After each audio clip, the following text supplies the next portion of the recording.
the offering in the shadowed halls of Eldoria's Grand Council, where the air hung heavy with the scent of ancient tomes and flickering candlelight. The elders gathered under the weight of desperation. The kingdom of Eldoria had long been a bastion of human ingenuity and resilience. It's nestled between towering mountains and vast untamed forests. But now it faced annihilation. For centuries, the dragons of the Crimson Peaks had been mere legends, whispers of fire-breathing, behemoths that scorched the skies and tales told to frighten children. Yet in the last decade, one dragon had awakened, Varathix, the eternal flame, a colossal beast whose scales gleamed like molten rubies and whose roar could shatter stone. Varathix had demanded tribute. At first, it was gold and livestock, offerings that the council begrudgingly provided to appease the monster. But as the dragon's hunger grew, so did its demands. Villages burned, farmlands turned to ash, and the people of Eldoria lived in perpetual terror. The council. A group of 12 wizened men and women clad in robes embroidered with the symbols of their ancient orders, convened in secret to devise a final solution. King Aaron, a weary man in his 50s with a crown that seemed to weigh heavier each day, sat at the head of the obsidian table, his eyes hollow from sleepless nights.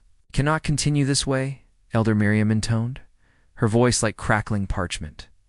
She was the eldest, a sorceress whose magic had waned with age, but whose wisdom remained sharp. "Vorthox grows bolder. Last moon he razed the entire village of Thornridge. Over 200 souls lost." The room murmured in agreement. Elder Thorn, a burly warrior with scars from battles long past, slammed his fist on the table. "We've tried fighting it. Our knights are catapults. Nothing pierces those scales. Magic fails against its aura. We need a sacrifice that will sat it once and for all." The word sacrifice hung in the air like a noose. The council had debated it before, but always shied away. Human sacrifice was taboo, a relic of darker times. But desperation bred monstrosity. Elder Lyra, the youngest and most ambitious, leaned forward, her eyes gleaming with a mix of fear and calculation.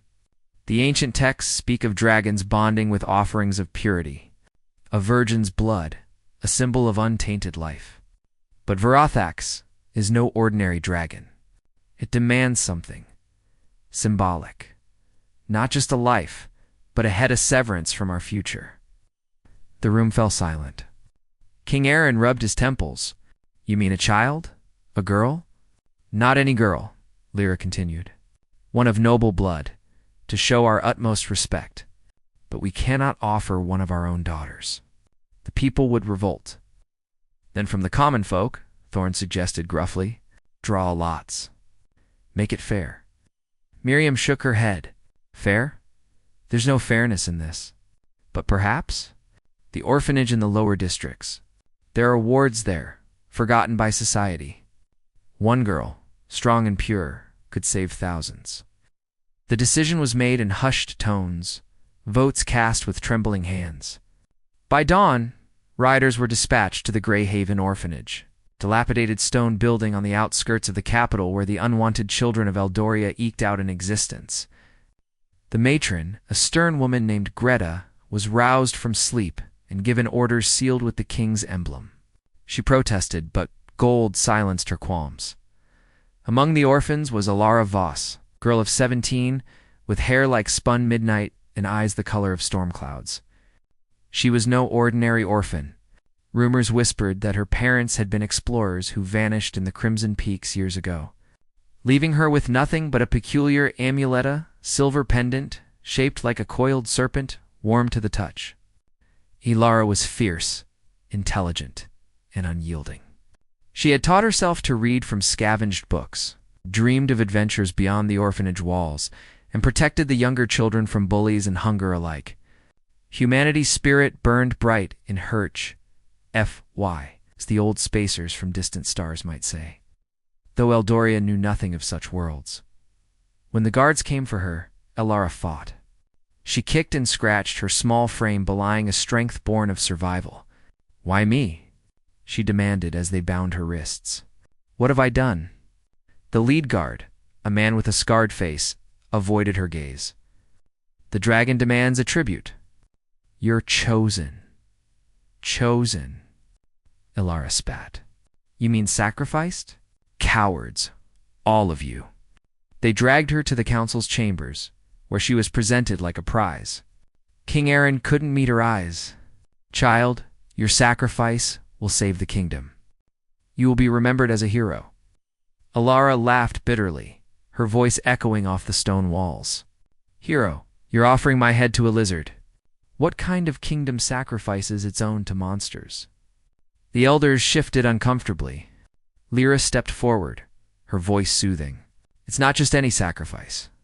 The dragon will accept your head as a token of submission. In return, it promises peace. Elara's eyes narrowed. My head? Not my life? Miriam nodded. The ritual requires the head of a pure maiden. Your body will be returned to us. Horror dawned on Elara's face, but she straightened her back. Fine, but know this. Humans don't bow forever. One day we'll rise. The procession to the Crimson Peaks was somber. Elara was chained to a cart, flanked by armored knights. The path wound through fog-shrouded forests, where whispers seemed to follow them, ghosts of past victims, perhaps. As they ascended, the air grew hot, sulphurous. Vorthax's lair was a massive cavern atop the highest peak, its entrance guarded by bones of creatures long extinct. The dragon awaited them. Vorthax was immense, his body coiled like a serpent, wings folded against scales that pulsed with inner fire. His eyes, golden slits, fixed on the group as they approached. The council's emissary, Elder Thorn, stepped forward, voice trembling. Great Vorthax, we bring the offering as demanded. The head of a human girl, pure and unbroken. Lara was forced to her knees before the beast. An executioner raised his axe, the blade glinting in the volcanic light. She closed her eyes, clutching her amulet. For humanity, she whispered. The axe fell. Blood sprayed across the stone. Thorn presented the severed head on a silver platter, holding it aloft. Vorthax leaned forward, nostrils flaring, and inhaled deeply. A rumble emanated from his throat. Approval. Satisfaction. Then, reality broke. It started with a tremor, subtle at first, like the earth sighing. The air shimmered, as if heat waves distorted the world. Elar's amulet, still clutched in her lifeless hand, though her body lay nearby, began to glow. The pendant cracked open, releasing a burst of ethereal light that enveloped her severed head. Vorthax recoiled, eyes widening. What sorcery is this? The head moved. Elara's eyes snapped open, glowing with an otherworldly blue. Her lips parted and she spoke, voice echoing not from flesh but from the ether. You fools. You've awakened the rift. The ground split open. From the fissures poured not lava, but streams of impossible colors, vibrant purples, electric blues swirling like living entities. The sky tore asunder, revealing glimpses of other worlds, vast starships hurtling through space. Cities of glass and steel-piercing clouds, alien landscapes where gravity bent sideways. The knights screamed as their armor melted into liquid, reforming into bizarre shapes. Thorn dropped the platter, but Elara's head floated upward, reattaching to her body in a surge of light. Flesh knit together, scars vanishing.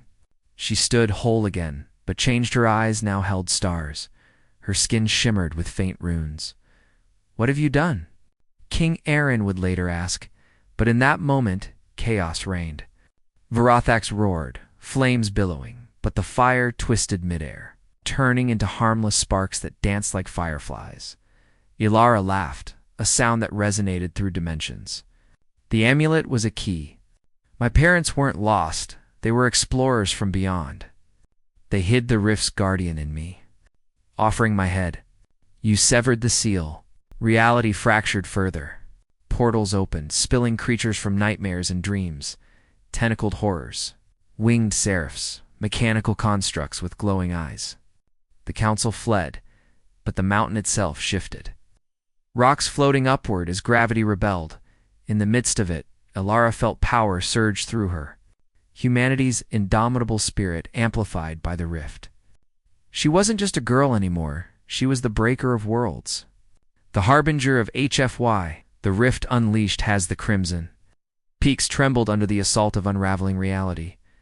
Elara Voss stood at the epicenter, her reborn form pulsing with energy that defied the laws of Eldoria's world.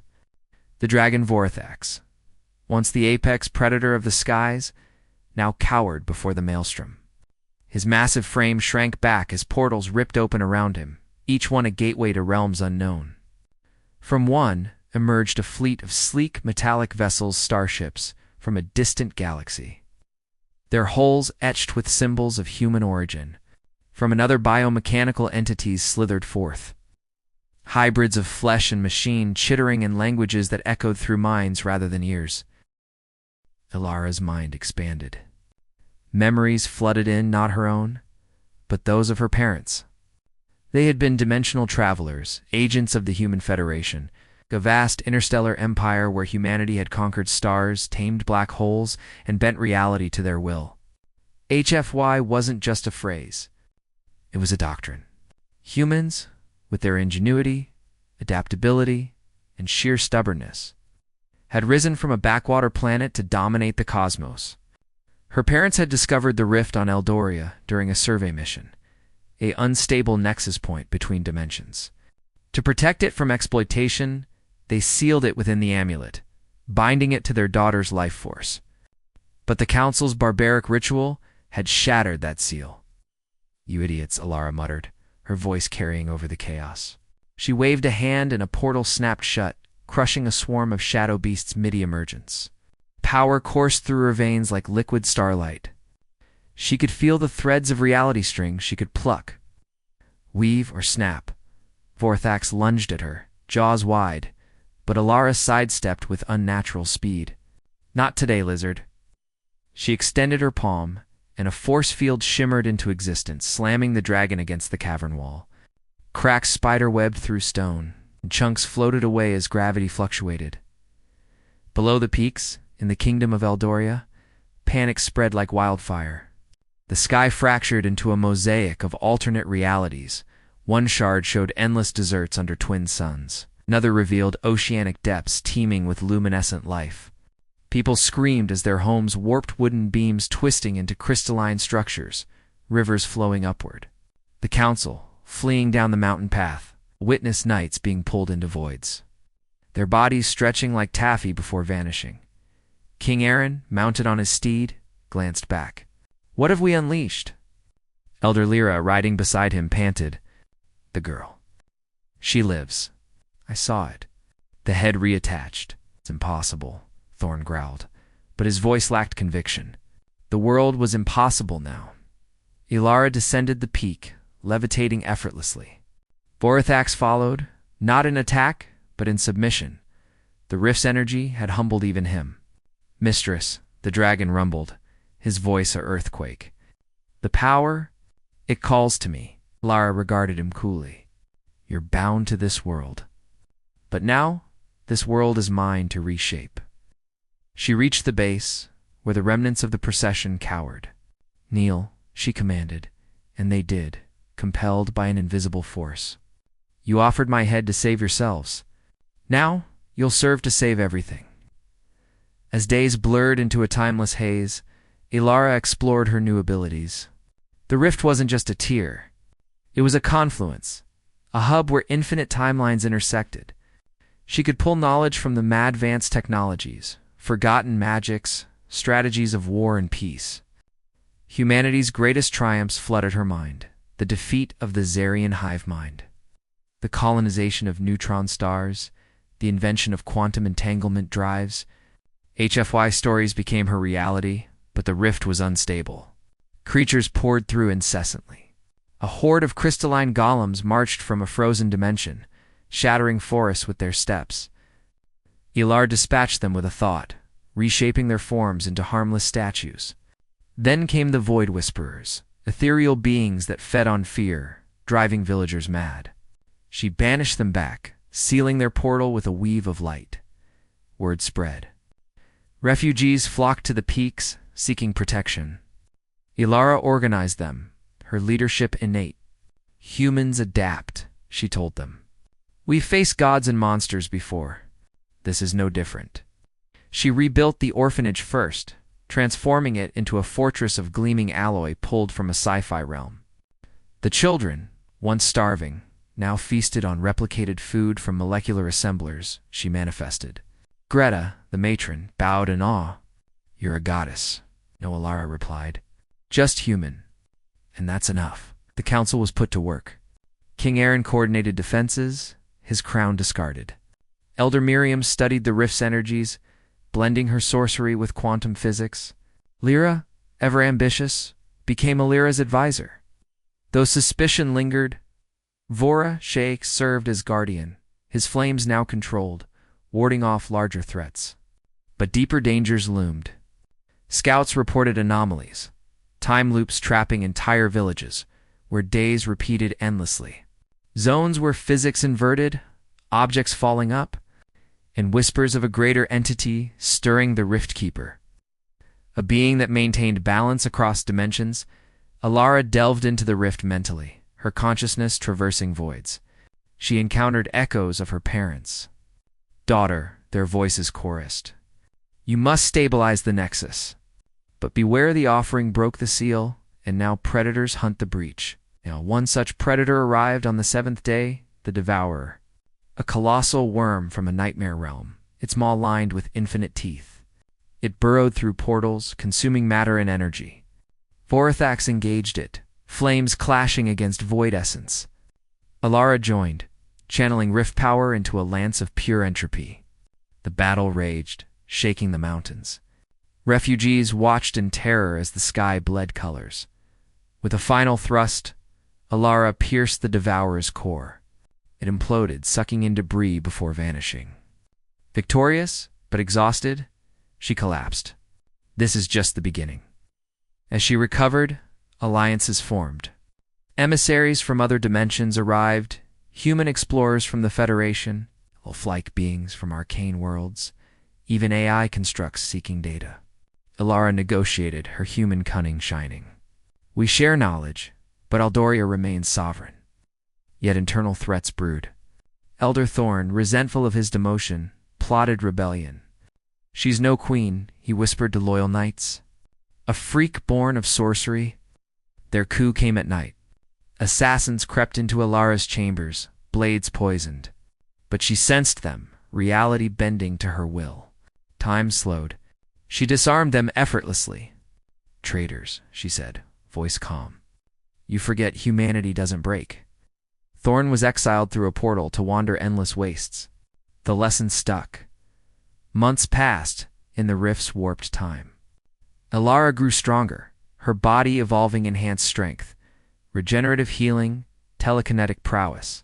She trained an army, blending medieval knights with laser rifles pulled from future timelines. HFY embodied. Humans armed with whatever worked, facing the unknown. But the Riftkeeper approached. Probes sensed its presence, titanic consciousness, guardian of multiversal order. It viewed the breach as a wound, Elara as the infection. "We must prepare," she declared to her council now, including dimensionals. "The real war begins." Humanity's triumph thaw, Riftkeeper manifested on the horizon. A colossal silhouette against the fractured sky. It was no mere creature, but an abstraction made manifest, a swirling vortex of shadows and stars. Tendrils of pure concept extending like judgmental fingers. Its presence warped reality further, colors inverted, sounds echoed backward, emotions amplified into madness. Refugees huddled in Elara's fortress, their faith in her the only anchor. Elara stood atop the remade crimson peaks. Vorathax at her side, his eyes reflecting the chaos. "This entity. It seeks to close the rift," the dragon rumbled. "By erasing us." "Not if we fight," Elara replied. Her army assembled below. Knights in power armor, mages channeling fusion spells, Federation Marines with plasma cannons. Humans from across dimensions united under HFY's banner: adapt, overcome. Prevail. The Riftkeeper's voice boomed, not in words, but in thoughts that pierced minds. Anomaly detected. Seal breached by primitive ritual. Corrective action. Annihilation. Tenderies lashed out, disintegrating swaths of land. Elara countered, weaving shields from rift threads. Attack! The battle erupted. Vorithak soared, breathing flames augmented by antimatter, scorching the entity's form. Marines fired volleys, bolts tearing through shadows. Mages summoned barriers, while AI drones hacked at the conceptual level, disrupting its logic, but the Riftkeeper adapted, spawning minions echoes of destroyed worlds. Ghostly armies that phased through defenses, casualties mounted. King Aaron fell, a tendril impaling him, his last words. For Eldoria. Elara pressed forward, delving into the entity's core mentally. She navigated labyrinths of alternate histories, timelines where humans never rose, where dragons ruled, where machines enslaved all. You're afraid, she realized, of change, of us, humans. Chaotic variable. Must eliminate. Elara laughed. That's our strength. We break rules, rewrite realities. She pulled from the rift's depths. Weapons of legend, allies from myth. A fleet of starships materialized, bombarding the Riftkeeper. Ancient gods joined, their powers clashing in a symphony of destruction. At the climax, Elara confronted the core-pulsing nexus of order. You can't close the rift without me, she said. I'm the key. Submit. Never. She unleashed her full power, merging with the rift. Energy surged, realities colliding. The Riftkeeper shattered, fragments scattering across dimensions. Victory came at cost. Eldoria was forever changed, a hub of multiverses, where humans thrived amid wonders.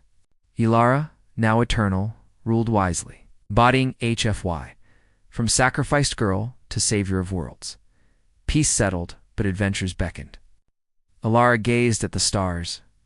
Humanity's just getting started,